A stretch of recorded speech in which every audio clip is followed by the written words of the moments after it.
Welcome back to another episode of the Wrinkly Brain Podcast. This is a Smooth Brain EDH affiliated podcast where we like to goof and gaff and talk about the Commander format. I'm your host, Jason, joined today by my co-hosts, Ethan. Hello. And Cameron. Howdy, y'all. Alright, today we're sharing with you something special.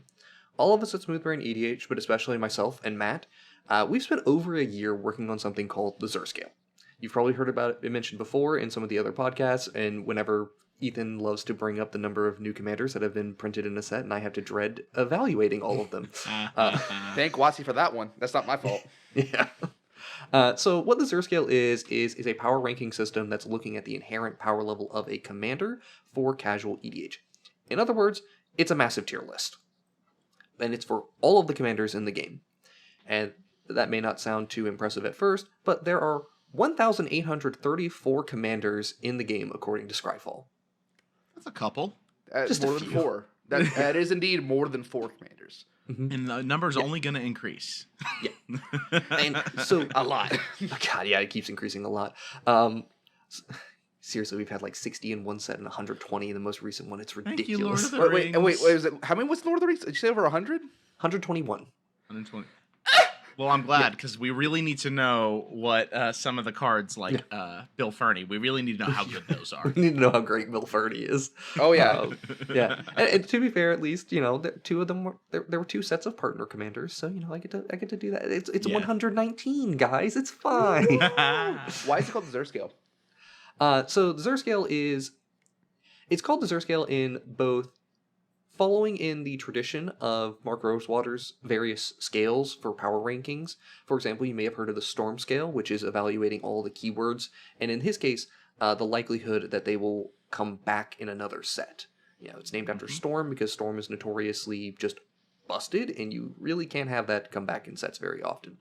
Similarly, for our scale, it's named after Zur the Enchanter because Zur the Enchanter is an extremely powerful commander where, and keep in mind, we are playing for all levels of commander. We are slightly excluding CDH, and I'll get into the reasoning behind that in a minute, but we're talking about all levels of commander here, and Zur is potent at every single level. Yep. So Yeah, we I've named it for seen that. Seen it Now built that- 8, 3, 4, 5 different ways. It's still powerful any way you can do it. Yeah, you don't need to do a whole lot to make Zur strong. You can build around secret commanders and do cool stuff like that. And it still functions. So now, what we did here is, and we're trying to give all of these commanders a fair chance. We're going to look at their lists on EDH Rec and discuss potential builds for the commanders. It takes a lot of time to do that, so just saying if we had dedicated just 5 minutes to each commander, that would take 9,170 minutes to complete, which is the equivalent of almost 4 work weeks. And Month. some commanders take longer. Some commanders take a lot more consideration. We've had some yelling matches. Yes, we Over have. a few We weeks. have. Over if something's a 3 or a 4. Was it Octavia? We fought on Octavia for a while. And I've come around to it, believe you guys. But I fought for Octavia being a 4, I think, for a good 20 minutes at one point. Yeah. And now I firmly believe it's a 2. Yeah. We spent a lot of time on Octavia. Yep. And also if Stinging Study makes a commander better or not, right?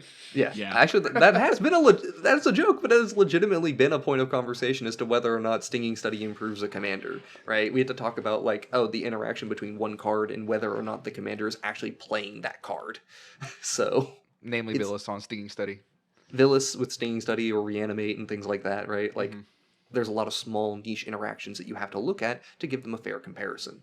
And then you also need to see how often people are actually playing those cards as to whether or not that's a level of support that is going to come up frequently. But anyway, so talking about spending just 5 minutes, we've been doing this while recording every week, making podcasts, attending events, channel administration stuff. So we're sorry that this didn't come out because I remember in one of our earlier episodes of the podcast, we were like, oh yeah, we're going to have this done by July of last year. Yeah. Back when tier lists were still cool and hip with the kids, right? Yeah, exactly. And again, as I mentioned before, it doesn't help that 230 commanders have been printed in this year alone, and we still have 2 standard sets coming out. Eldraine had quite a few legends, if I remember correctly, anyway. Yeah, it wouldn't be surprising if Eldraine had a legendary sub-theme to it as well. Yay. So, yeah. And so we're going to jump into the Zur Scale here, but before we do that, before we jump to the bulk of it, that is, I'm happy to announce that the Zur Scale is now available to the public, and we're going to be streaming updates to the Zur Scale, and we're going to be discussing those on YouTube. So we're going to be trying to do this around once a month, and I'll provide you with more updates at a later date, so we can get is it going to be consistently once a week or once a month on the first Sunday or something along those lines, right? We do need a little bit of flexibility, given that Matt and I are kind of the two people that do a lot of the streams, and Matt has to travel a lot for his work, so we'll see what we'll do about that. But in the meantime, this means you can jump on our Discord and discuss Zur Scale with us. We're going to make a channel specifically dedicated just to Zur Scale discussion. Yeah.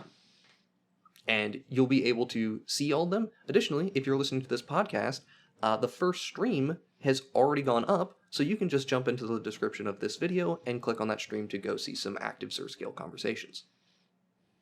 So, with that, let's get into the logic of how the Zur Scale functions. Let's do it.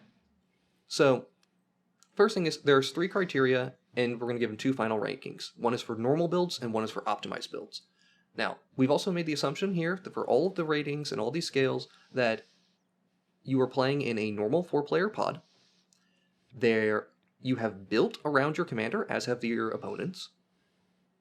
Everyone is trying to win, and nobody has metagamed the table. Yeah, these are super important. I think, especially my mind jumps to the 4-player pod. What is it in a French Commander? The 1v1 isn't Baral banned just because it's it's 1v1. I mean, to be fair, Zergo's banned in that format because 1v1. Yeah, but also the scope of the power level changes. Certain things are better just because you only have one opponent. And also, for example, Around Me of the Dead Tide, that functions very differently.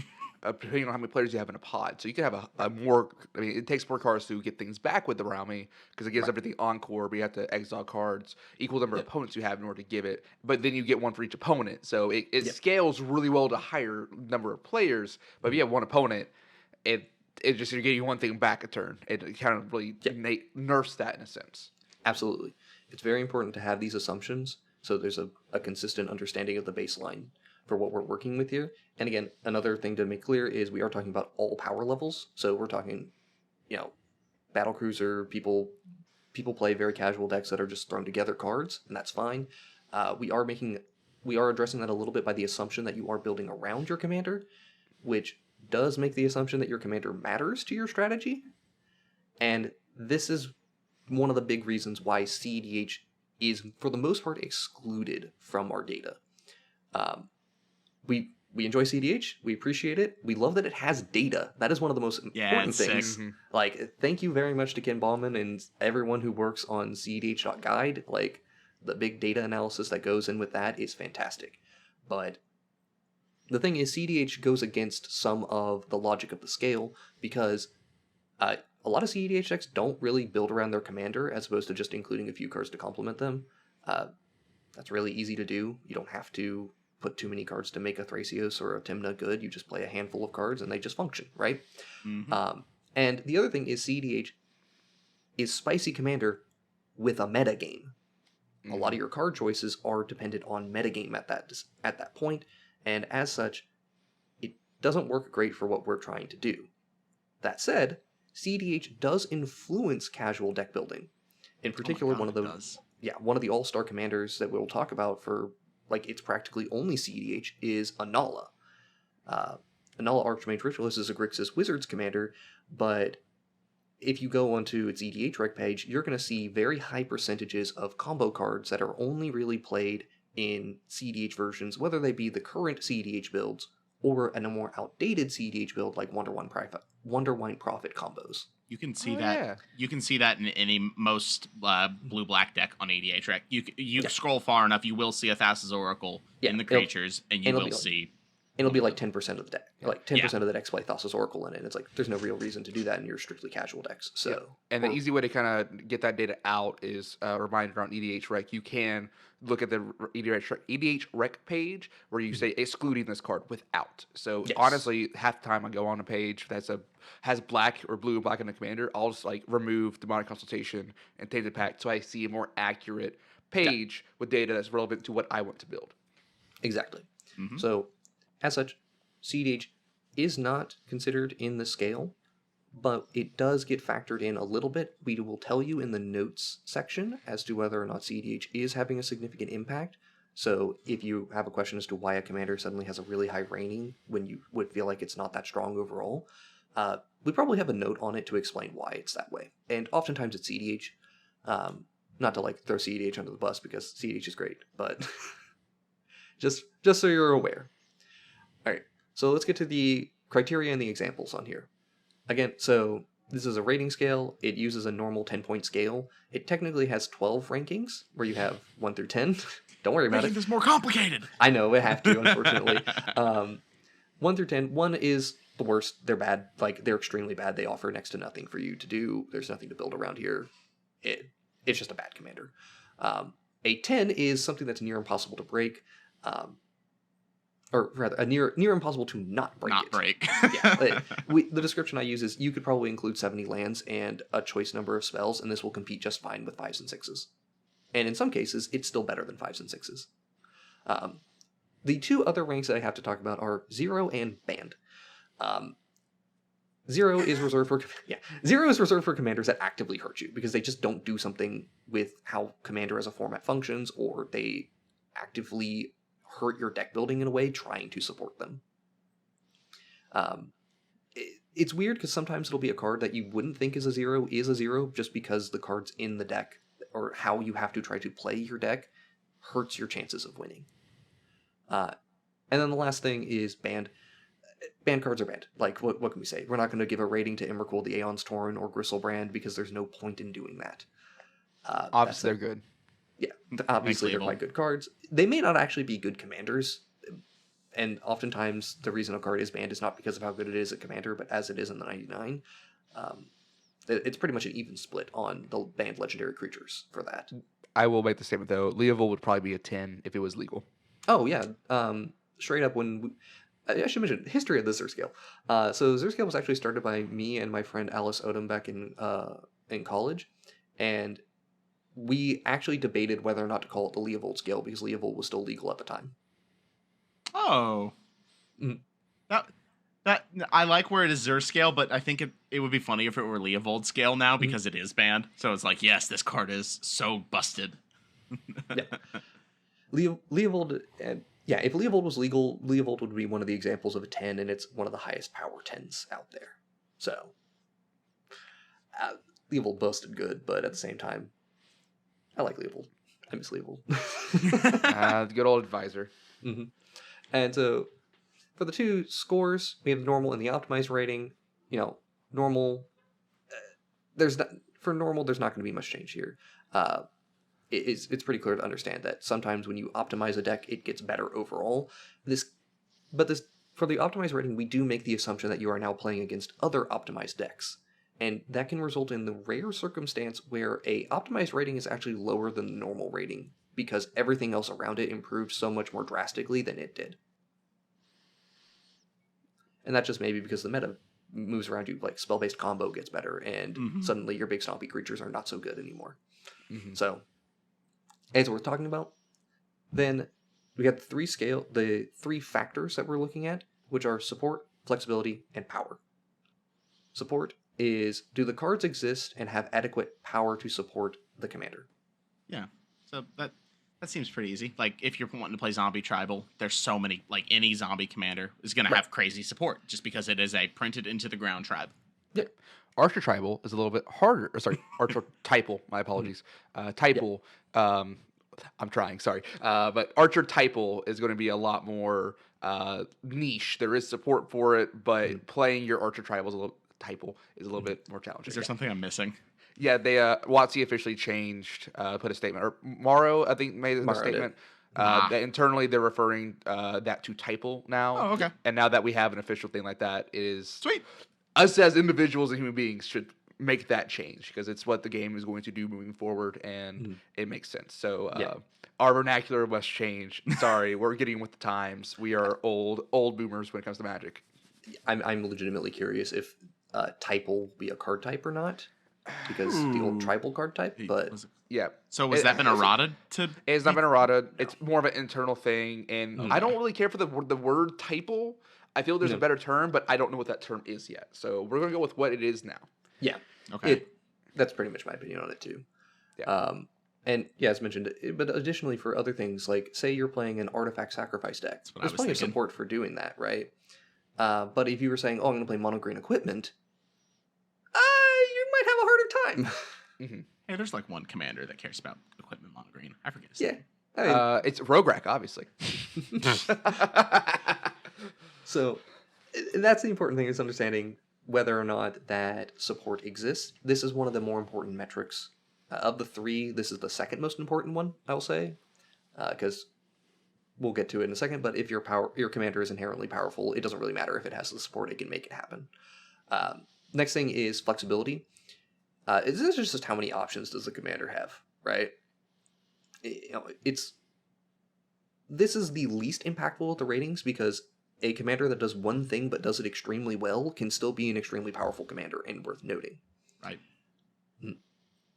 But at the same time, a commander that has 5 or 6 viable builds, and I mean like major builds, not like, oh, I'm playing equipment, but I can swap out 5 or 6 cards. No, like big builds. Like I'm playing Spellslinger over on this, with this one commander I can do Spellslinger equipment or non-creature related things of all different types. That gives you a lot of flexibility, and that can make it hard for, like, your opponents can't play around that very easily. Mm-hmm. Like, as you said, flexibility and power aren't like correlated. I mean, the correlation does not equal causation on that. Like Anala, you were playing. Well, you brought up Anala earlier. You were playing Wizard Typal, but like just because you're kind of shoehorned into that, I guess you could do different avenues of Wizard Typal. You could be like more control, more aggressive, but you're still Wizard Typal, and so that's the main one build. But that doesn't discount. It's still very powerful. Yeah, absolutely. And then the last thing is just power, which is how strong is the commander? If you give it very little support, is what it's doing powerful? Or if you make the assumption that the support is working, how strong is that effect? Is this token that it's making worth playing? Is it punching for really high amounts of damage? Is it enabling a dumb combo? Right? Things like that. We need to know about that. And this metric ends up being the most important one because, reminder, we're evaluating the commander, not the deck. Important distinction. So very quickly, I'm going to give you examples of 0s, 5s, and 10s, just so we can get into, because we're going to evaluate some commanders here. I can tell you how the scale works all the time. You can also just read this stuff. But let's get to the more interesting part where we actually discuss and implement the scale. But I got to go first through what is a 0, what's a 5, and what's a 10. A 0, it's something that actively hurts you, sometimes in ways you wouldn't expect it. The easiest one of these is the Myogen cycle. Yes. Because they're all just 7, 8, and 9 drops that don't do anything unless you cast them from your hand. Their stat line is not equivalent to being a big 8-drop effect. Like, a lot of these 8 drops are like 5/4s. You're essentially playing 8-drop 4/4 vanilla creatures in your command zone. Right. And to make them function, you really only have a handful of ways to get them into your hand. I can see what you did there. Handful. Handful of ways. Yeah, there's only like 2 or 3 cards. You can play Command Beacon, that's fine. But at the same time, you are now going down a land that you would use to cast your 8-mana commander. So that works against you. And again, like the effect that they do oftentimes isn't worth 8 mana. Like, all my opponents discard their hands. Great. Woo. Woo! I forget what they You all do that are. for cheap. You can do that for cheaper and less time. Yeah, you can cast one with nothing and discard your own hand for 1 mana. Or you could do a Narset and Wheel. I mean, anyway, moving on. Right? So, this cycle is very bad. They're not very capable of being good commanders. So I think all of them are 0s. There may be one that's a 1 that we gave some credit to, but it would have to be like the green one or something like that can rebuy its lands and cast very quickly. 5s are your average deck, right? 5 and a 6, that's pretty much your average deck. Something like Faldorn Dreadhorde Herald is a 5. And a lot of precon commanders end up being this because they're designed to be, they offer you some type of card advantage and maybe some other resource, but they're not doing anything inherently broken. They take a lot of support, and oftentimes a lot of mana is their big factor. I need 10 mana to really start doing my thing. So that just makes them pretty average decks. They can function without it, though. Well, I guess with how many bad commanders are, 5 may end up being like the bell curve. Like looking at the Zur list, I know there's just so many that are immediate, like between 0 and 3s. So like a 5 is still pretty good. Like, It's also worth noting that there is a lot more bad commanders than there are average commanders. As weird as that sounds. I mean, when you think about it, a lot of commanders in the history of Magic were not created with the intention of being played in Commander. Right. Old Legends commanders are not generally good commanders.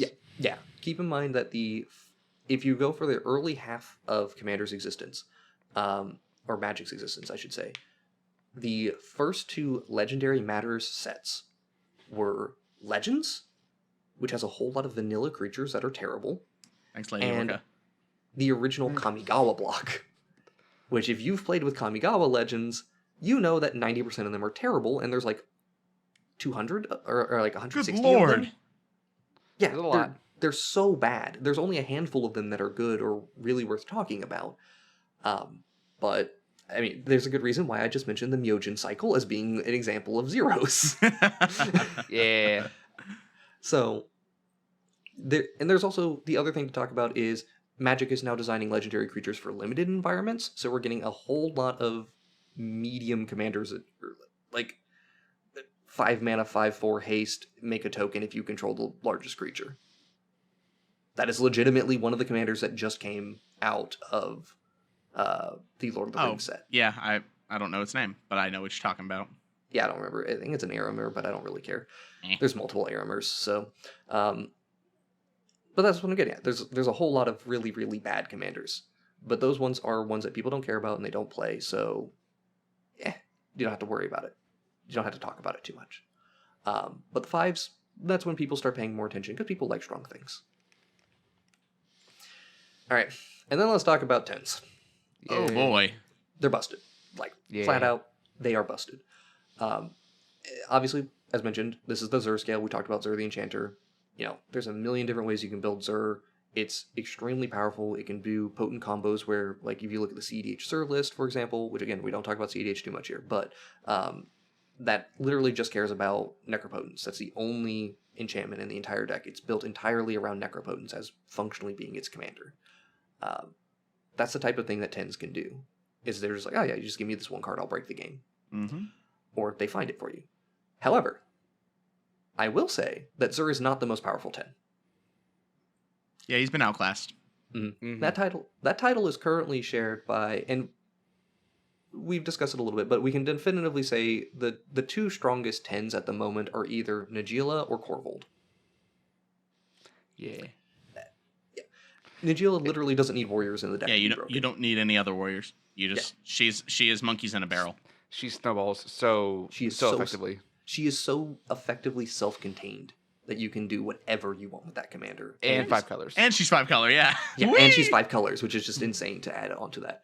And then Korvold just goes off so easily. Like Ham Sandwich can make Korvold win. Yeah, exactly. Yes.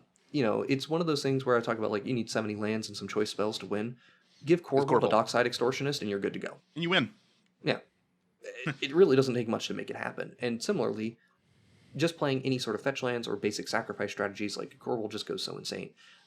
I distinctly remember one time where somebody talked about, oh yeah, a stuff I threw together Korvold list, right? And I was like, is that person Matt? No, it's not Matt. Okay. It's somebody else who did It it. sounds like this story, just going into it, sounds like something Matt would do. But it's a stuff thrown together Korvold list. It's like, okay, this guy doesn't play much commander. This guy's not very new to he's fairly new to this, so I'm not gonna make any assumptions of this Korvold list. I gave the Korvold 1 turn. It got around the table for Rookie 1 mistake. turn. That Korvold swung for 17 that turn. All from just sacrifice synergies. To quote Thanos, you should have gone for the head. Yeah. I find it fun to bring up is that Jason has like $100 Najeela deck, and this just speaks to the like how busted these commanders are, and like it kind of steamrolls us. It definitely can. If it doesn't lose to its mana, it steamrolls. Yeah, which is 5 It's not color. hard. Yeah. It usually can survive 1 board wipe. It does not survive the second one. Well, Najeela's 3 mana to cast. Yeah, like, she's it's a 3 cheap. drop. It like Corval is super good, but dare I say Najeel's better? And there's a divide between me and Matt on this one. I think Corval's better. I'm here. I'm on the Corval is better side. See, this is okay. That's why they're tied because we can't. This could be an hour. We could podcast about this, which we probably should at some point. But this is just. It's such a big divide. It's so hard to choose which one's better. Welcome to Zur Scale. It's available on the podcast now. Let's go, baby. We can do actual conversations on this thing. But yeah, Corval's busted and Gio's busted. That said, those are some of my beliefs on this. Ethan and Cameron have some examples for me that they would like some justifications. To put it lightly. Let's go. Yep. So I'm not going to go in any order, but I'm looking now at our script for the episode or our bullet points, and one of the ones I'd mentioned is Neera Wild Mage, 6-drop Izzet commander. Jason, would you have to read out those ratings you gave it there? Well, give me the effects first. Yes. What does she do? I have to read off this card. I can read it. Tab. No, I got it right here. Okay. It's a 6-drop 2. Oh, it's a 2/7. Okay. Yeah. 4 and Izzet, legendary creature, human elf shaman. Whenever you cast a spell, you may put it on the bottom of its owner's library. If you do, reveal cards from the top of your library to reveal a non-land card. You may cast that card without paying its mana cost. Put the rest of the cards in the bottom of your library in a random order. Ability triggers only once each turn. Yeah, that was the thing I was looking for. She's the ability more triggers popular once each turn. Then I would have thought. She's at 268 on EDH track. Yep. Yes. Much more than I would have thought. She's pretty popular. Shivan Bot has his Neera deck that he really loves playing. But I will say that the issue with Neera is one of the lines that we put in the assumptions is you're trying to win. Yes. And chaos inherently has a weakness. Any type of chaos is going to have an inherent weakness at making that function. Mm-hmm. You don't know what you're getting. The spells that you get in blue are, your interactions counter magic. You get bounce spells. You get some relatively low impact spells. You might high also roll to something big. You can't play counter spells in this deck. Yep. You just can't. Unless you play Mystic Confluence or stuff that you can use the modal one's fair. Yeah. That's how you'd have to make it happen. Mm-hmm. And to get there, we got to spend 6 mana. On top of another spell to cast. On top of another spell to cast, which we don't know the outcome. We don't know where this is going. You can maybe get something very powerful out of that, but more times than not, you're going to dud. Yeah, you have to play deck stacking effects or deck rearranging effects. You have things such as Sensei's Dividing Top or Scroll Rack. Yep. Not to mention 2 cards for Brainstorm. editing purposes on the video. But things that you can put cards on top or rearrange. A la kind of very similar to Melik Izzet Paragon, where you're having to care about on top of your library. Yeah.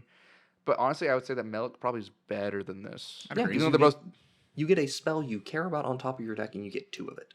Copy it. Yeah. You can very much spell copies are very powerful. In case you listeners did not know, copying spells is ridiculous. Did we list out the numbers for the on the the bottom the actions? Did we list out the rankings for it? Let me explain. Okay. Neera. So the normal ranking I gave for Neera is 2. The optimized ranking is also a 2. I could maybe bump that up to 4 at the best of times. And that's making the assumptions of you were playing all of the top deck manipulation effects, because I was forgetting a little bit about the artifacts for doing that. Ways you don't have to cast spells to manipulate the top of your deck. Because if you're casting spells to manipulate the top of your deck, that doesn't work with Neera. Oh yeah, duh. I'm a goob. Unless you can't brainstorm it. Yeah, you could copy and stack the triggers to where the copy resolves, and then you do it, and then there's so many hoops to jump through with that. It's cool though. It's neat. And I was gonna say, there's an ADAM support here. Does blue-red support what you're doing? Absolutely. The issue with the reason why it's losing points of support is because I can't play Brainstorm to set up the top of my deck, or if I do, I have to do a whole lot of other things to make it happen. And one of the important things of the Zur Scale is we try to avoid doing a direct one-to-one comparison on commanders. Because if you do just a direct 1-for-1 comparison, it's why would I play anything else? Then that deviates very quickly down the, why not just play Corvold argument? There's a logic tree. All paths lead to Corvold. You're about 3 or 4 branches on a logic tree removed from just hitting. You just play the 10. Yeah, and it's just play this CDH version or play something that's so powerful. That's not fun. Yeah, exactly. People want to play with their decks. They want to, and you got to keep in mind that again, people are just playing with cards they own. So Yeah. we got to factor what that means for them. And as such, Neera doesn't have a lot of flexibility in the deck. Like, you can play some big spells, but at the same time, you have to play so many cards for setting up those spells that it really reduces the flexibility. That's what it's just a 2, and the power level's a 2 to match her power. Ha! I see what you did there. I think it's important for a disclaimer, as we said, like, just because we're rating these low doesn't mean they're not fun and not awesome. Yeah. It's just Absolutely. like Neera is freaking cool, and I like chaos stuff as long as it doesn't make the game go on for 5 hours. We're not doing what I did the other day, which was what was it, Glimmer Basin, when you're playing Plane Chase? Oh, good God. So Plane Chase is the plane that whenever you cast a spell, copy for each available target it has. Oh, God, no. Chaos warp the entire board. Except I had spirits with Drogskull Captain out, so I would have kept my whole board in one. Can I also aside? Why is that in the Teamer Precon for March of the Machine, where it comes with the plane and Chaos Warp in that deck? Don't worry about it. Don't worry about it. Who at WotC wanted to watch the world burn? Good question. I think Gavin. If Gavin did it, I'll blame Gavin. Thank you, Gavin. No, Gavin, you had everyone's scoop, so thank you for the win. Gavin's my buddy now. All right, Yeah, let's go on to the next. Sounds like fun, but it's not super great. Yeah. Want to go mine? Yeah. Sure. Cameron, Okay. give us the next one. I'll do a more powerful one, because why not? Zimone and Dina, a recent commander from the March of the Machine set, right? Yes. Okay, it is Sultai for a 3/4 legendary human dryad. Whenever you draw your second card each turn, target opponent loses 2 life and you gain 2 life. And you can tap it and sacrifice another creature to draw a card and put a land from your hand onto the battlefield tapped. If you control 8 or more lands, repeat the process. Do it again. Yeah. Oh, at once. Sorry, it doesn't. You can't just keep going. Repeat this process once. Yes. So Zimone and Dina is very powerful. For being a 3-mana commander, this is important to talk about. And it is a Sultai sack outlet with lands. Wow, turns out that is perfect for this color combination. Wow. So let's just go out and say Zimone and Dina's normal rating is an 8. This is really powerful. You're doing combo things, and you're able to do a lot really quick. Optimized rating, all right, we bumped it up to a 9. It gets a little bit better once you start optimizing for some of the combos that you can do because of how it interacts with specifically Retreat to Coral Helm and Bloodghast. So, like, if you have Retreat to Coral Helm and a Field of the Dead, you're just like an active Field of the Dead. You're limited on lands, though. Yes. You have to have lands to continue to put in. But you're bounce land. Bounce land. Dar. Yeah. Yeah, you just need a bounce land and something that makes a creature anytime a land enters the battlefield. Oh, there's a shortage of those in Sultai. I don't know where I can find landfall make a thing. Yeah, there's definitely not at least 4 very potent ones that you can do, and there's a lot more not so good ones that you can do. So it's very easy. We bumped it up to 9 because again, once you get that power, like once you start building directly for those combos, it's insane. Support's a 10. Yeah. Sultai Aristocrat lands. Neat. Yeah, Sultai Aristocrat lands, you got it. Flexibility is a 4. It does have basically one build that it is trying to do, but it has a lot of flexibility within that build. You don't have to play all of its great cards, and it can just function just fine with, oh yeah, sure, I'll sacrifice a random token that I made and I'll just get a land into play. And we were playing Battlecruiser Magic. That's really, really powerful. Very. Right? So across the whole spectrum, it's capable of doing extremely potent things, and therefore its inherent power level is a 9. Why the normal ranking is lower than the power ranking has to do with, again, talking about just the playing this commander extremely fairly thing. Most people are playing it unfairly, but we want to talk about when you play it just completely fairly, it does lose it's a little still bit good of when its power there. It's still good when it's fair, though. Yeah. Yeah, it's just you choose to play the less good support. The support's there, you just choose to play the less good support. And also, playing with this card, because I had this deck for you had that for a video. Yeah, Script Ranger and Quirion Ranger. Oh, yeah. I love those cards. Those are some yeah. of my favorite Magic cards. Yes, Yeah. they are, Mr. Maverick player. Yeah, playing Scrib Ranger and Quarian Ranger, which are both cards that return a forest to your hand to untap a creature. Once you get to 8 lands in play and you start activating Scrib Ranger, every turn you are getting to draw 2 cards, put 2 lands into play.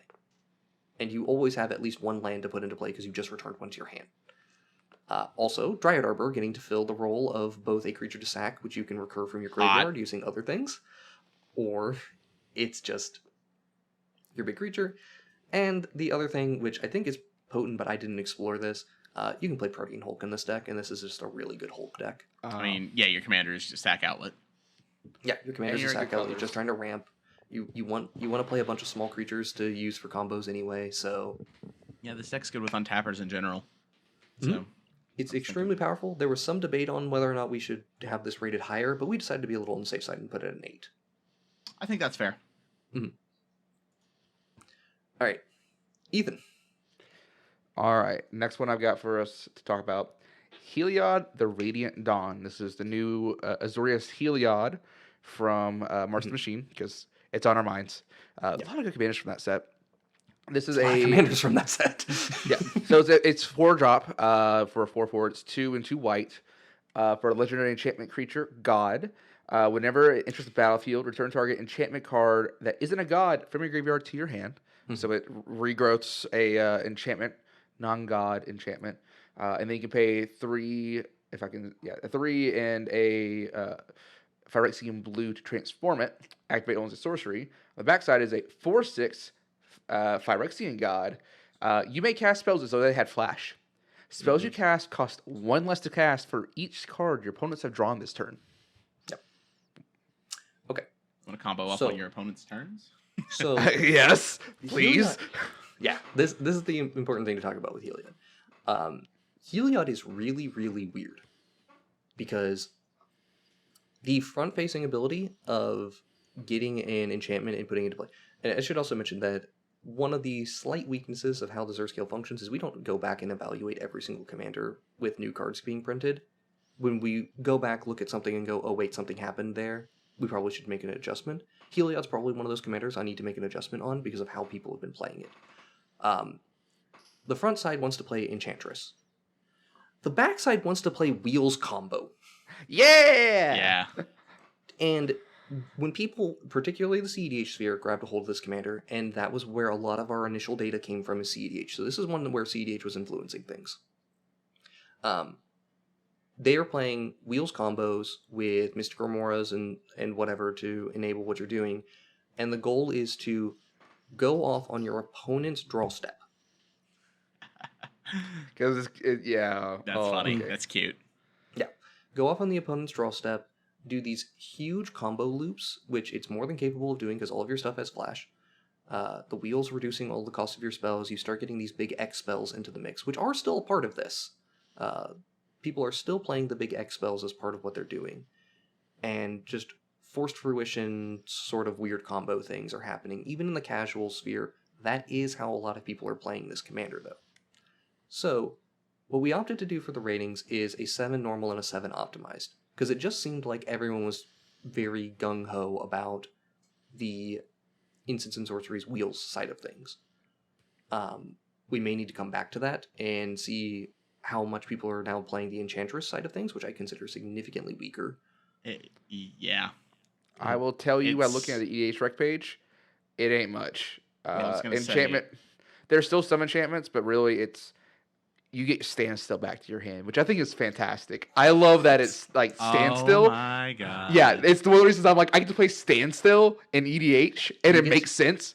Please. You get to break your standstill to force each of your opponents to draw 3 cards. It is a ritual. 2 mana to make 9. Marvelous. I love that so much. Oh my god. So and then also, like there's so many cool things you can do with it. Like it's more just like it is an casual upside of like, hey, you cast it. If you like had a wheel for value, you get an enchantment back to your hand. So it's card advantage, and then wow. Yeah, that's all I'm gonna say. I love it. It's extremely potent how it works. And now again, though, we are talking about primarily playing wheels with a mix of enchantments, which there's not the most support for that. You have The standstill. enchantments, the enchantments, the standstills, the like, God, what Teferi's Ageless Insights, like those are the cards that really are helping what you're doing. Yeah. But there's not white's not actually providing much to this entire deck. I guess you can get back your Mystic Remora. I mean, I honestly, building how I would, again, it's a little bit of flexibility, but not really power in that. So looking back at your ratings, you have flexibility as a 2, because really you're going to build this as wheels. You can build Enchantress. Yeah. But generally, Oh my God. it's just so much stronger to play It's it with the just- wheel package. I'm looking at some of the other enchantments that you could put in it. You could do like Dress Down. You could rebuy your Dress Down. You can like your seals. I mean, again, all those really don't work with your wheel game plan, so you could do that. Dress Down's just a good card. I mean, it's already got flash though, so like it's not really doing anything to Although benefit dress your game downing plan. your own commander feels bad. True. That's what I was gonna say. Like, it really doesn't. It really hurts your game plan if you're trying to, go off. But I guess you can do it, and then get it back if you were to like blink your Heliod, right? I will say one of the huge things that, and at least that CEDH quickly caught on to, is the value of silence in this deck. Mm-hmm. Because you are just trying to force your opponents to draw a million cards in their draw steps. So, And you don't want interaction, so you just silence and go ham. Brr. yeah, Heliod Radiant Dawn is just very much a combo deck. We gave its power a 7 because what you're doing is extremely powerful. Heliod's the thing enabling it. Even just being a 4-mana 4/6 on the backside with this cost reduction ability, when you play just a whole bunch of instants and control effects, like this is still pretty good. So Heliod's a great commander. I do think I'm probably going to need to reevaluate the flexibility a little bit and bump it up just a little bit, just because like we saw that people were doing wheels and they weren't doing the enchantments things, and realistically there are more things you can be doing. People just aren't doing it. You can do it, but it's so much better to do the main thing. Right. And that's where the hard part about the flexibility rating there is like one might be better, but there still is the capability to be flexible. Right. And that's the important thing. You have to think about the flexibility, what people want to be doing. And that's the important thing for it. Anyway, Cameron, give me another one. Let's talk about Quintorius, Loremaster. I like this card. This is a mouthful. Bear with me. Quintorius Loremaster is 3 and Boros for a legendary Elephant Cleric. That's a 3/5 with Vigilance. At the beginning of your end step, exile target non-creature, non-land card from your graveyard and make a 3/2 red and white spirit creature token. And for 1 Boros, and you can tap it to sacrifice a spirit, to choose target card exiled with Quintorius, you may cast that this turn without paying its mana cost, and if it would be put into the graveyard, exile it. Or bottom of its owner library. What? Oh, I didn't read the full card. You put it on the bottom of your library. You can rebuy that eventually. Well, it's actually stronger if you can put it into the graveyard, because then it's just immediately accessible to keep doing this again. Well, I meant exile. They normally like exile with this kind of thing. Bottom library is better than that. So the important thing I want to say about it going to Bob's owner's library, Sunforger. Cameron, you may proceed. It's and tell Gilad Stylus, excuse me, put target card from the bottom of your library into your graveyard. Yep. Okay. Wait, So- what card is this? Wait, no, it's the other way around. Anyway. Okay, card. I was like, what? All right. So let's talk. All right. So I'm going to talk about these ratings very quickly because Quintorius is going to require a lot of explanation as to why the ratings are here. Quintorius is currently rated. The normal is a 4. The optimized is a 5. Support is a 6. Flexibility is a 3, and power is a 4. All right. The thing that's really shooting Quintorius here is the support. Yeah, you're in Because- Boros and care about spells in the graveyard. Yeah. So not only do you care about spells in the graveyard, you care about spirits, which Boros spirits. Okay, here. How about this? Boros spirits self-mill with instants and sorceries, or non-creature permanents being the most important spells in your deck. How many How does hoops- that sound? How many hoops did we just jump through? Like 5? At least 4. Right. It's hard to get there to make it happen. Now, the really nice thing about playing in red-white is you do get a fair number of looting effects to enable this, and you can get the big spells. There are big artifacts you can get out of this. Mm-hmm. But you have to exile a thing from your graveyard at the end step, and then you have to sacrifice a spirit to cast the thing without paying its mana cost. That's great. But you are still exposed to counter spells. You are... It's 8 mana to cheat a spell. No, Over no, 2 installation turns. installation payments are great. Yes. And it becomes, the next thing you do only costs 3 mana, and the next one only costs 3 mana again, right? And that's what you really want to be doing, but you still have to be spending mana to get things into the graveyard, and you have to get to 5 mana to cast this thing. And if you're expending a Lotus Petal to get that, that's not the thing you want back. You want the big spells. You want your Jessica's Wills back. You want your portals to Phyrexia to be a thing to win back. Okay, I'm just reading the page, and I'm scrolling down to artifacts. Mm-hmm. Unironically, playing Cellar Door in EDH makes me happy. All right, read off Cellar Door. Cellar Door is a 2-drop artifact with the ability of 3 and tap it.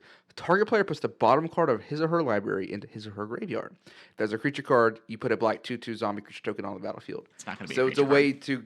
It's not going to be. So essentially, 3 mana to take the bottom card of your library, put it in your graveyard, which is hilariously actually okay with this deck.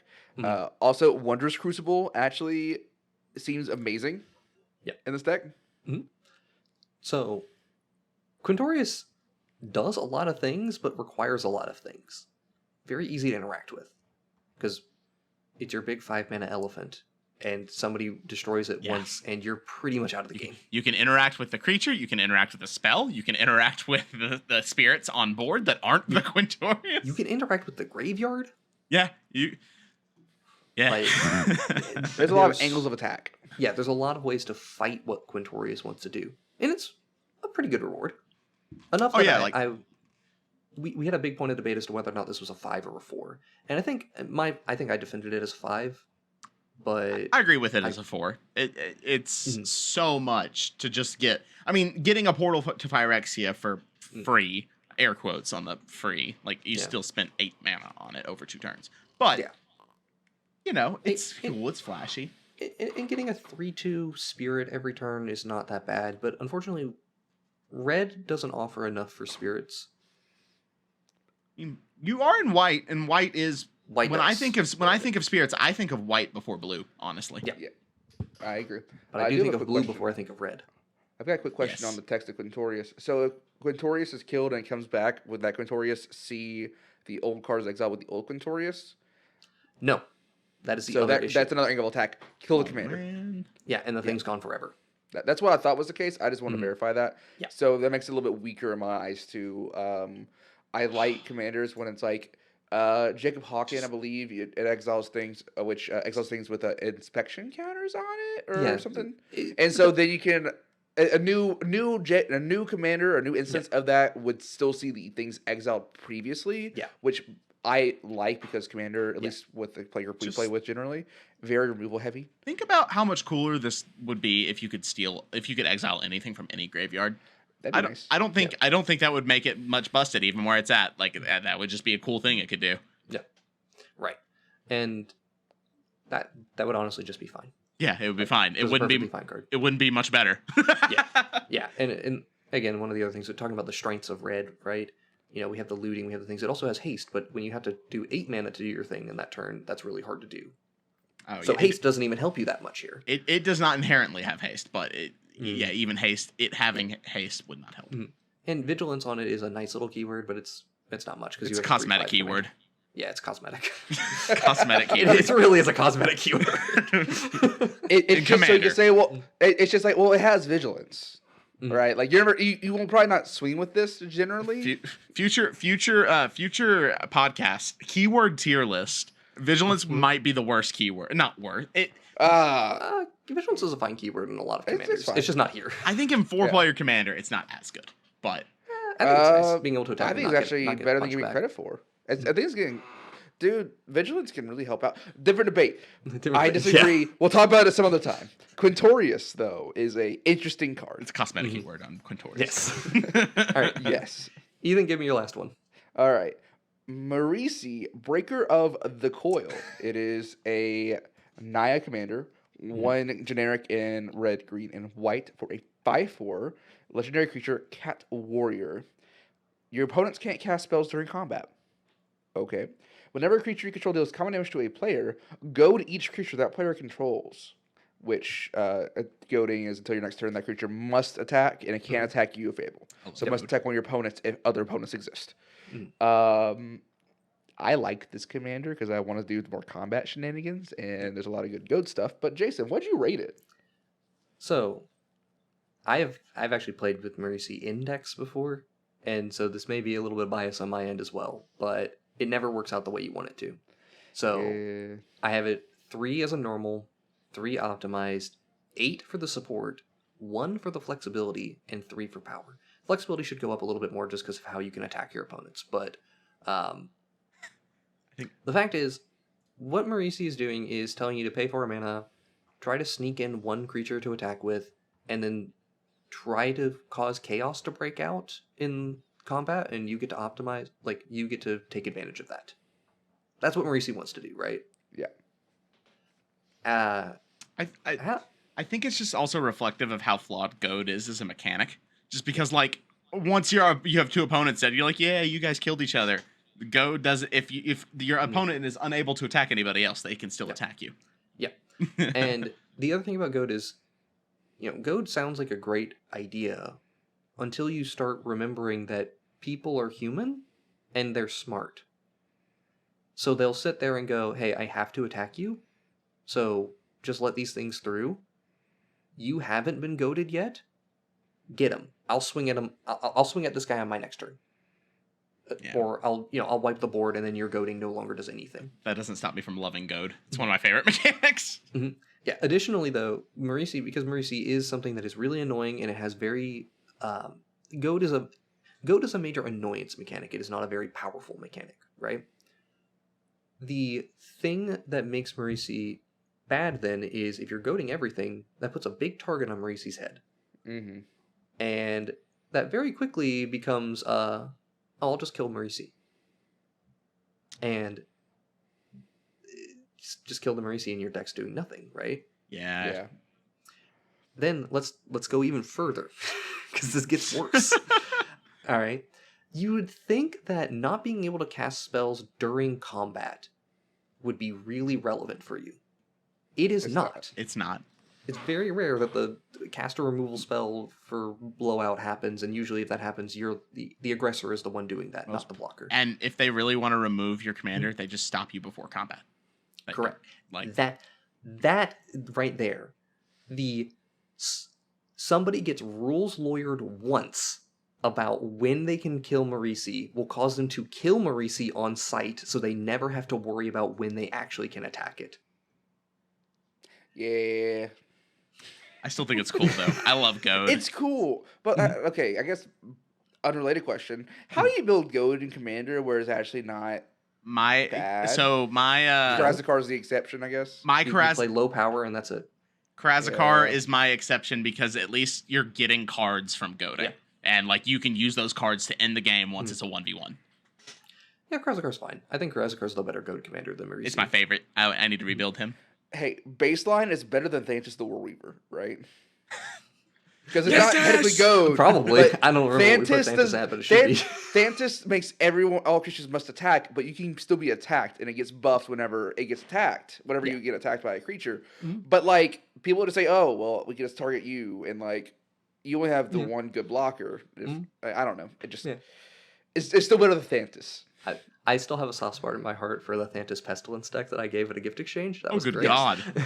That's hilarious. It was hilarious. You die very quickly, but it's okay. We're playing a $100 gift exchange decks. It's fine. You get Pestilence and the red one. Yeah. Pyro something. And you play all the dinosaurs. It was fun. Hey! Enrage. Yeah. But yeah, Marisi's okay. Yeah, Marisi still has a fine stat line, decent mana cost. You play Naya Beatdown. Maybe the rating could be a little bit higher, honestly, but so many of those negatives do come up, and it comes up pretty consistently, particularly when you start thinking about, like, a lot of people aren't going to be playing against a singular commander a lot of times. They're going to be playing against it 2 times, because I went to my LGS, played against it. Or you do have your pods. And if Marisi is a consistent part of the pod, expect Marisi to be targeted just because it's annoying. Yeah, that sums it up pretty well. Yeah. That's one of those things where, like, it actively hurts you to play Marisi in that regard, but not enough that I don't think it should be weighing too heavily on its rating, but it does matter. All right, Cameron, last one. All right, so I don't know why we did it like this, but we're going to move from Marisi to Mairsil. Mairsil is an interesting commander that we could devote a lot longer to, but we won't. It is 1 in Grixis. Mairsil the Pretender for a legendary 4/4 human wizard. When it enters the battlefield, you may exile an artifact or creature card from your hand or graveyard and put a cage counter on it. And while Mairsil the Pretender has all activated abilities of all cards you own in exile with cage counters on them, you may activate each of those abilities only once each turn. This is something I was talking about with Quintorius. This cares about all that the previous instance of Mairsil sees and can take advantage of, which I think gives it a big benefit. Yes, it's a huge benefit for Mairsil because... Okay.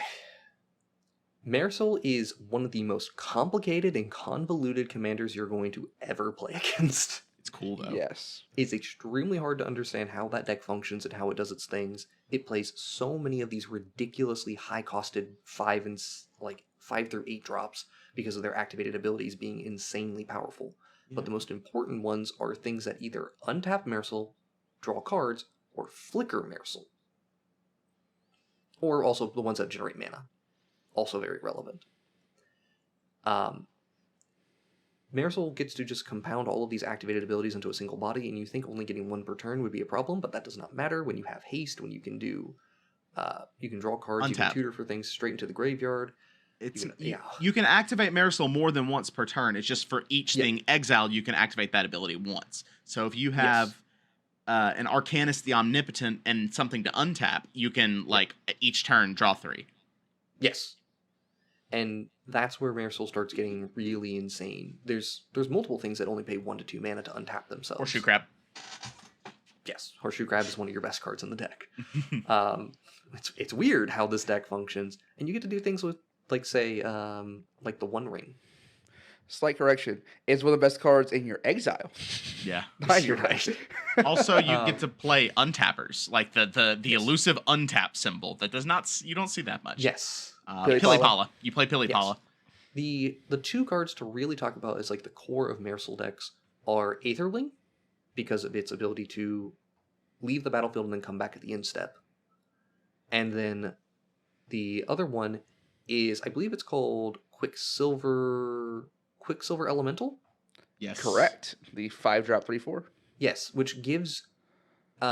which allows it to gain all... It's like an activated ability to give itself the activated abilities of target creature or permanent. Yes. Creature. That has really weird rules implication with Mairsil because it gives you an activation of all of your activated abilities again. So you get to do it again. Including the ability from Quicksilver Elemental, which enables you to go infinite. Oh, because Oh! So now your Gilded Lotus, giving yourself the ability to tap for 3 mana, then you give yourself an untap, and this is why Mairsil is, and I didn't tell you guys this until now, but for the viewers, the rating on Mairsil is a 5 for normal, 5 for optimized, 9 for support, 3 for flexibility, and 5 for power. Mairsil is a better commander than Marisi because of the combo shenanigans it gets up to, and because of the interactions it can have with exiling itself to take an action like a board wipe and then come back. It's once Mairsil has the right cards underneath it, that card is not going anywhere until you kill them. And it's also hard to do it. Also important if you're able to do like a Sakashima clone of Mairsil, you can just do it all again. Yeah. You need a Sakashima though? Why not? I mean, sure. Yeah, it's weird because it's activated abilities Voltron, but it works extremely well. And it's a very odd commander. Honestly, its rating might be a little too high. But I have it rated so highly because I've played against it so many times. I'm probably one of a handful of people that's played against this commander dozens of times. And it's just really, really hard to interact with this thing. I'm just taking it all in. I'm just scrolling down, trying to see how it ticks. And it's interesting. It's so hard to figure out how this thing, because you can do so many dumb things with this commander. I have to build this now. do it. I'm going to tell you now, though, Cameron. Play with that deck a few times before you record with it. Yeah, good idea. Hey, Cameron, I know we had a joke about Cameron turns. Mhm. Please on this one, I beg of you as your friend, please don't subject us to anything too long. Know how the deck works. Yeah, the first time I borrowed my friend's Mairsil deck and tried playing it, I got stuck on just a couple of activated abilities, just trying to figure out how to path the entire game. I was actually in the tank for about 5 minutes, which again doesn't sound too long, but when you're on like turn 6, or turn 5, I think it was. That was a really long time to be thinking about what cards to put to your graveyard off an entomb and whether or not you even want to be entombing and instead doing all these other things. Like, so many paths with how Mairsil It would be a works. lot easier if you didn't play a tutor in your deck, Jason. Hey, don't blame me. It wasn't my deck. I know. All right. So, with that, we've covered the ones that we wanted to talk about. But, I'm behind on doing the Zur Scale things. There's so many commanders from Lord of the Rings. Yes. 121 commanders. I'm behind on it. I want to do some work on it. And also for the viewers to get an opportunity to see, the initial process of how we actually determine it. So, we hadn't gotten to Rakdos yet. Let's talk about the Balrogs. Yay, Balrog. Gotta find them both. Yeah. 3 of them. But there's 3? There's a Yeah, third let's one. let's start with the worst one by far, because this will be relatively quick and easy. All right. So Balrog, Flame of Udun. Udun? I don't know. I don't spell speak Tolkien. Balrog? Balrog? Balrog. Yeah. Why won't it pull up? I'm just scrolling down on the set on EDH right trying to find them. There's 2 in the main set. Scryfall's got me. Let's go. You can Scryfall got me. just go to the Zur Scale and click on the links because hyperlinks are in Hey, there. that takes a lot more thought than just going on a webpage I already have pulled Anyway. up and scrolling. So we have a 5 mana 7/7 legendary creature avatar demon with trample, and whenever a legendary creature an opponent controls dies, put the Balrog Flame of Udun on the bottom of its owner's library. Hey, there's not legendary creatures in Commander that die often, right? No, never. You couldn't okay. chump block at all. Okay, good. Yeah. Card bad, right? Yeah, so this is just terrible. A 5 mana 7/7 stat line is not nearly good enough. The only thing you would be trying to do is basically Voltron this thing. And if I go to the EDH rec page for it, of the 6 decks that have been made for this commander, Yep. which keep in mind, I have to work with some really low numbers whenever new commanders come out. What people are playing here is like treasure synergies and letting stuff die. They're playing like a generic sacrifice deck, which they're functionally not building around the commander because you can't build around the commander. No, there's nothing to build around. Right. So if you attempted to build around this commander, you're probably hurting yourself. Oh, you're saying this is a 0. Yes. I think the Balrog of... Balrog Flame of Udun is a 0. Just flat out a 0. Even though that's a 5 mana 7/7, that last ability is so bad. Yeah. It's just, you can put it back in the command zone, and then you have a 7 mana 7/7 trample. Okay, cool. That's nothing to work with. Any disagreements on this being a 0? No, it's Nope, a 0. Nothing for me. Commenters, tell me I'm wrong. I'm going to tell you now that this is not only is it a 0 in terms of its normal and optimized rating, its support is like a 2. Yeah, even if you were gonna do it, build around it, you would build Voltron, and you're not. How do you get around that ability? You just don't. You don't. The main thing is getting around the ability, which means you basically are trying to self-mill it back and You reanimate can it, play or you're like just ramping. Leyline of the Void effects to exile, but that's Leyline doesn't jumping. hit you. A legendary Leyline creature, only affects opponents. an opponent dies. Oh, you mean it would be avoid exiled their instead. opponent. Sure, Yes. so like Doth Void. Okay, sure. Void I'll bump up Walker. the rating a little bit more then. There's a way to get around it by There's a way to get around around. Yeah, like exile replacement effects. Yeah. Exile replacement effects to enable you to have your commander so that you can try to beat face. Yes, there is an avenue. It's not good. No, it's really bad. I would go as far as to say that the flexibility also here is a 1 because like you you don't really have good options on how to enable your commander. I agree. And again, to all the people playing like a generic sack deck, I don't understand why they're doing it that way, because, like, you don't want to kill your Balrog. So... Well, your Balrog isn't dying. It's going on the bottom of your library. Yeah, so exactly. Like, so you can't even reanimate it. Yeah, you I will think... have to go to command zone. Yeah, I'm thinking the logic might actually be, I would rather kill my commander than let you put it on the bottom of my deck. So, like, oh god, that's so bad. So the 6 decks that did treasure stuff accidentally did this Balrog when they meant to play the other Balrog. Yeah, probably. Honestly, looking they at the probably other Balrog. Yeah, there is a Balrog that cares a lot about treasures, so... Let's finish. Yeah, but looking at it, it ain't that great either. Jason, jumping to read off this We one. haven't finished though. On the no, I was gonna say, yeah, we're done with the. We are? The Flame of Udun. We'll jump onto Durin. We're gonna jump onto the Balrog Durin's Bane. Yeah. Go ahead. We're doing the good one next. Yeah. Yeah, I thought you said the one that cares about treasures, because that's the one that cares about treasures. No, the other one actually makes treasures. I was going to Okay, we'll talk about the Balrog of Moria then. There isn't one that makes... Balrog of Moria. Oh. What was that? Go ahead. Cameron? Okay, never mind. Go. Okay. I can't Balrog read. of Moria is a 7-drop 8/8, so 4, 2 black and a red. Avatar demon legendary creature with trample and haste. Whenever it dies, you may exile it. When you do, for each opponent, exile up to 1 target creature that player controls. It's cycling for 3 and a red. Whenever you cycle it, create 2 treasure tokens. Yep. Eh. It's okay. This is like a 2 off the bat to me. Yeah, this is in the 2 to 3 range for me, more so 2. Because you can't do half the abilities in the front of the command zone. And it's a 7-drop commander. I mean, the stat line on it is actually fine. Like a 7-drop, 8/8 trample haste that will kill your opponent in 3 turns. Yes. An opponent out of An 3 opponent. opponents. Still, Yes. like that. Well, you can double or triple your damage, and that's a 1. It goes. It can faster. one-shot. You also just need to give it +3 power to make this a 2-shot. This is true. Or double strike. But in Rakdos, I feel like there's better options. But again, we're not talking about better options. The thing is, for me, you have to, for the other half of the abilities that you're going to care about, it has to die, and then you exile it, so you can't reanimate it. So then you're paying 9 the next time, and then essentially 7 mana to destroy 3 creatures. Yes. Sorry, exile 3 creatures. Yeah. The death trigger and exiling effect is not great.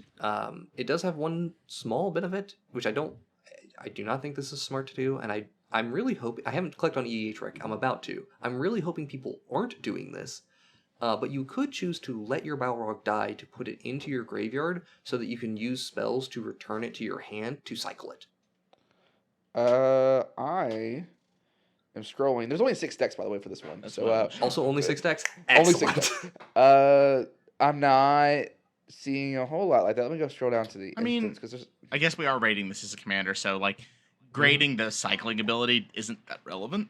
Like as a cycling ability, I think it's fine. Like if you're playing it to cycle. Yeah.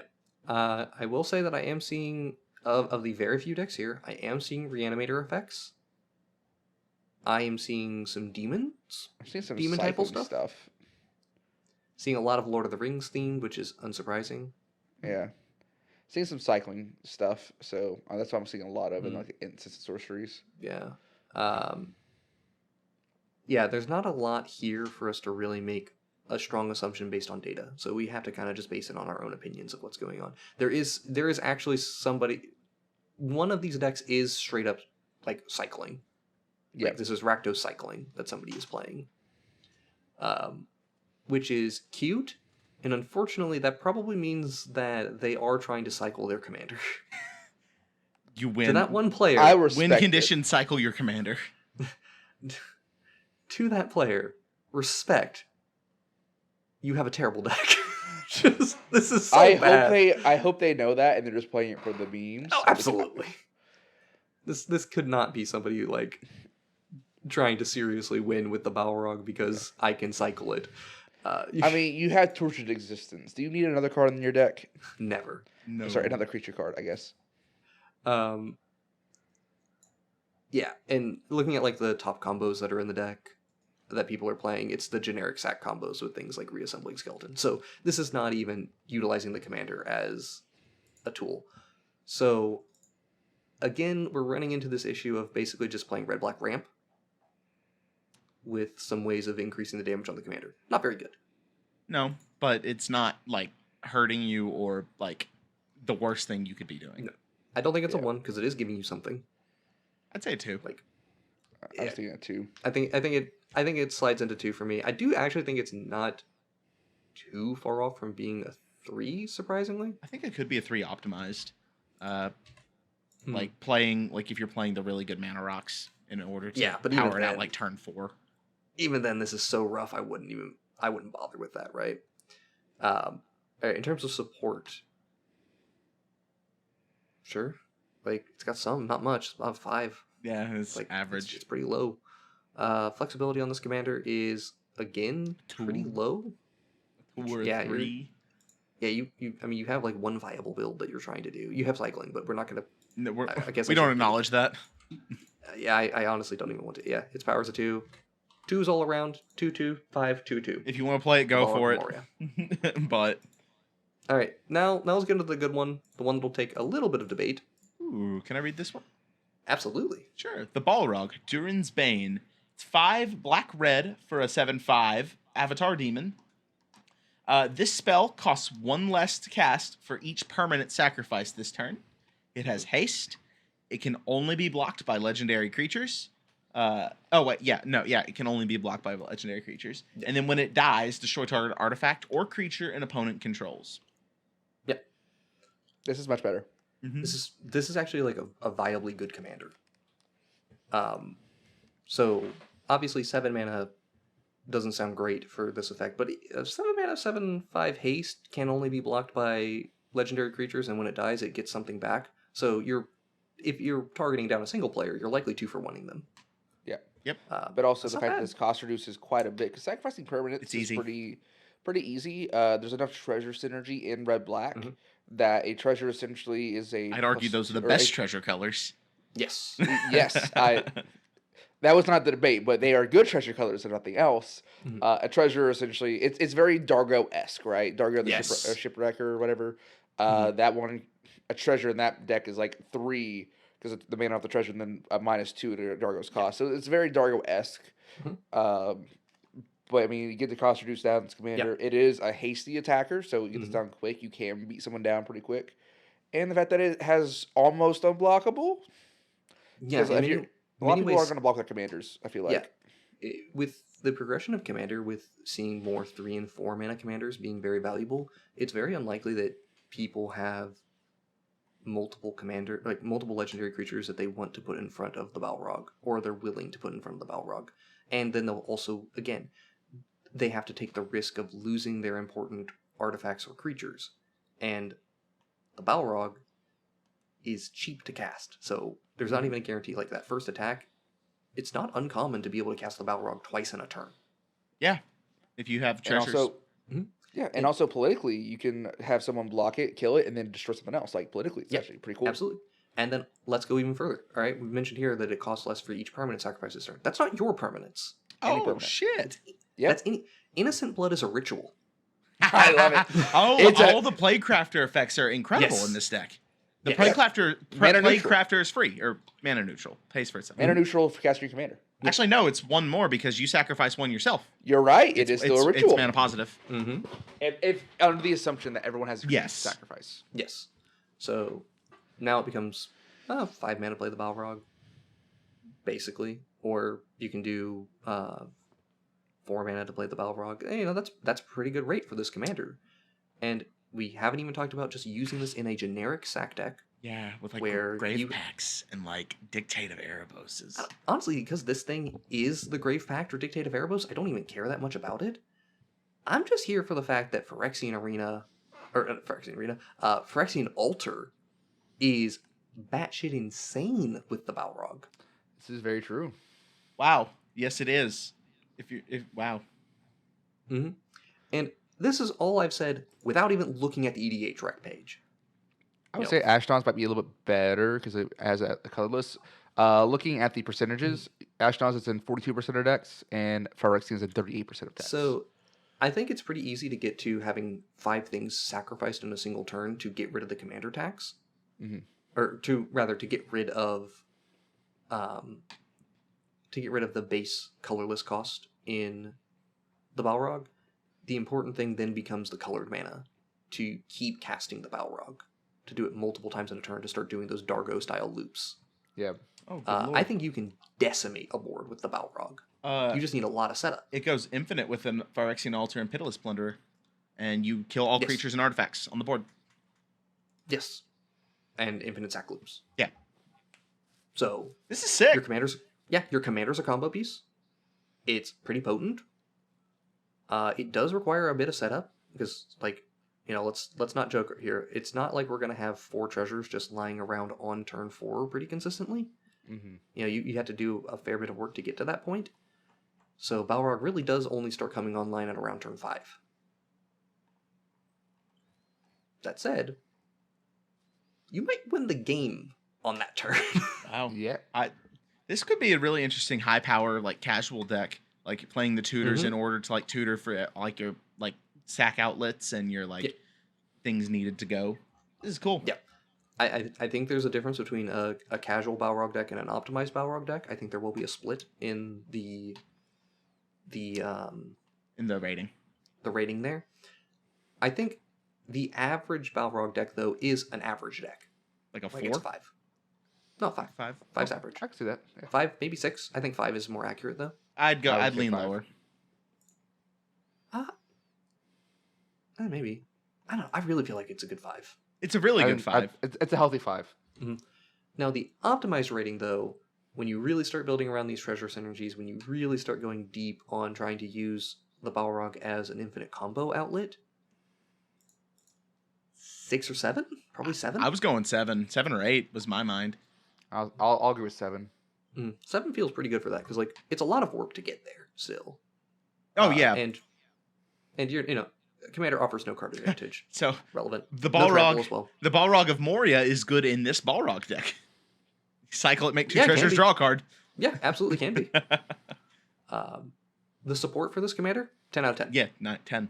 Like Rakdos sack with treasures and killing your opponent's creatures and your own stuff. Yeah, you got it. It's there. I didn't think of this commander. Like, I didn't think much of this commander. Now I'm like, dang. The flexibility is pretty low, though. This is one of those examples of you do your thing and you do it really well. Yep.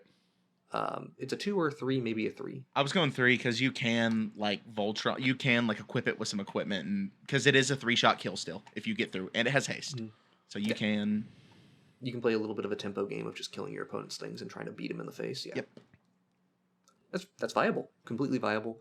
Now the question becomes, what is the Balrog's power ranking in a kind of more of a vacuum? Feels like a 5, maybe a 6. I was going 6. I think the synergy brings it up a lot. Like looking at the card on its own, like even if you're not getting much out of it, if someone's blocking it and killing it, it is a 2-for-1 because you're killing that creature they're blocking with, and you get to kill something else. Like, and if it's a legendary creature, you probably killed one of their most important likely things. A commander. So I would lean 6. I'm inclined to give that to you. Ethan, what do you think? I was gonna say a little bit lower because I just am conservative with it, but I'll give it a 6. All right. So final ranking on Balrog Durin's Bane is 5 normal, 7 optimized, 10 support, 3 flexibility, and a 6 in terms of the power. Sounds good to me. Yeah. And with that, that's how the Zur Scale works. How a typical session of, evaluating the commanders is going to work. What you would see, for the Balrog Flame of Udun, we didn't spend too much time on it, like 3 minutes at most. Balrog of Moria, we spent also 2 to 3 minutes because it just didn't have a whole lot to do. And then lastly, we did spend a little more time talking about Durin's Bane just because how much support that thing has becomes really important to talk about. Discussions can get a little more heated if it's commanders we're more passionate about. Yeah. Leave your feelings at the door. I'm still going to fight you guys on Nihilor. What were we at? Like a 4 on Nihilor? I had to fight tooth and nail to give Nihilor 4. Yeah, and I still am not impressed by it. I still think it's like... Ethan's justification is it a singing study deck? Then it needs to be lower. Nihilore is a 4-drop, so like it's not a good stinging study deck. Hey, so Well, my 5-drop Volcanic was it? Island and Oh, my maybe, I Savannah don't know. cry from disuse from not being able to cast Stinging Study. study. Yeah, it's 5 mana for this thing. Oh. Shut up, it's good. I wish that was a justification, or else all my commanders would be 10s. Thank you all very much for watching another episode of the Wrinkly Brain Podcast. If you'd like to see edited gameplay videos, go to our main channel, WrinklyBrainEDH. We upload every Saturday, so you got that. And now you have streams with us on Zur Scale, so go see those too. Make sure you subscribe so you can see more discussion and join in. Or jump in our Discord where we're going to be available. You can talk with each of us individually about all things magic or just life. And you can talk about Zur Scale because we're ready for you. Let's go. Let's do it. Don't forget to like and subscribe. Give us a comment. Let us know what you think. If you want to support us financially, we have a Patreon. We also have merch that you can get. If you go to our main channel, you can see its availability there. And other than that, we have all of our links in our link tree. So this has been with Jason, with Ethan, and Cameron. Y'all have a great day.